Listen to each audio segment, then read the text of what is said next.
আসসালামু আলাইকুম। বন্ধুরা সবাই কেমন আছেন? আশা করি সবাই ভালো আছেন। দোয়া করি অনেক ভালো থাকেন সবাই। এর আগে আমি আপনাদের দেখাইছিলাম আমার সেই লেবু গাছটি, যেখানে অনেক লেবু এখন আছে। আবার এই লেবু গাছের নিচে লাগানো হয়েছে কচু শাক। দেখেন, কচু শাকগুলো অনেক সুন্দর হয়েছে।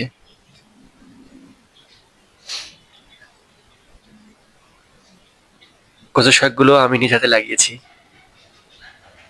অনেক সুন্দর হয়েছে কচু শাকগুলো, দেখতে অনেক ভালো লাগতেছে।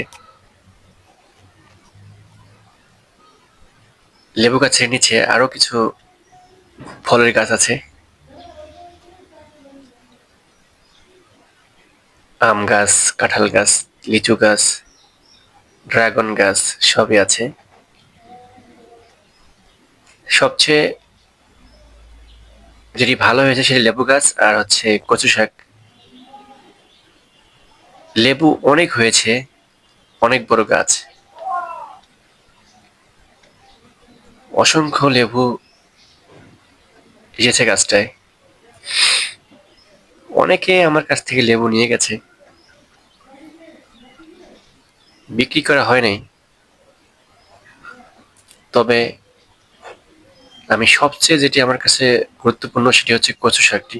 এই দেখেন কত সুন্দর কচু শাক, একবারে বৃষ্টিতে ভিজে, একবার সবুজ, পারফেক্ট গ্রিন, যেটিতে এত পরিমাণের ক্যালোরি, অ্যাসিড রয়েছে যে বলার বাহিরে। অনেক পুষ্টিকর খাবার হচ্ছে কচু শাক, সবারই খাওয়া প্রয়োজন। সবাই কচু শাক লাগাবেন বাসার উঠোনে বা কোনো পড়ে থাকা কোনো জায়গায় লাগাইলেই হয়ে যায়, কোনো বেশি পরিশ্রম করতে হয় না। শুধু গাছ, ছোট ছোট গাছ লাগাই দিলেই হয়ে যায়। আবার তেমন যত্ন করা লাগে না, মাটি পরিষ্কার করে শুধু লাগাই দিলেই হয়ে যায়, আর কিছুই দেওয়া লাগে না। অনেক সুন্দরভাবে হয়ে যায়। সবাই চেষ্টা করবেন কচু গাছ লাগানোর জন্য,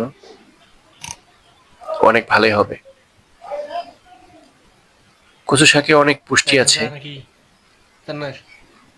ঢাকা শহরে এটি অনেক পাওয়া দুষ্কর ব্যাপার। এজন্য আমি একটা ফাঁকা জায়গায় লাগিয়ে রাখছি। আমিও খাইতে পারি, আমার বাড়িওয়ালাও খাইতে পারে। তাই বাড়িওয়ালার বইলা পরে আমি একটু জায়গা লাগায় রাখছিলাম। এখন মোটামুটি ভালোই হয়েছে। ভালো বলতে মোটামুটি ভালোই।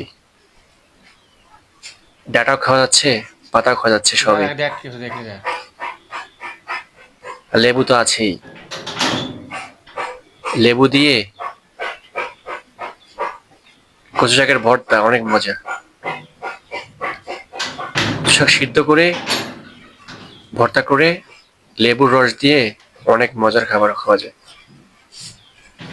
অনেকেরই পছন্দের খাবার এটা। আবার অনেকে ভিআইপি লোক আছে যারা তারা পছন্দ করে না, যারা অনেক আর কি আপডেট, তারা হয়তো পছন্দ করে না, কিন্তু আমরা এটিকে পছন্দ করি।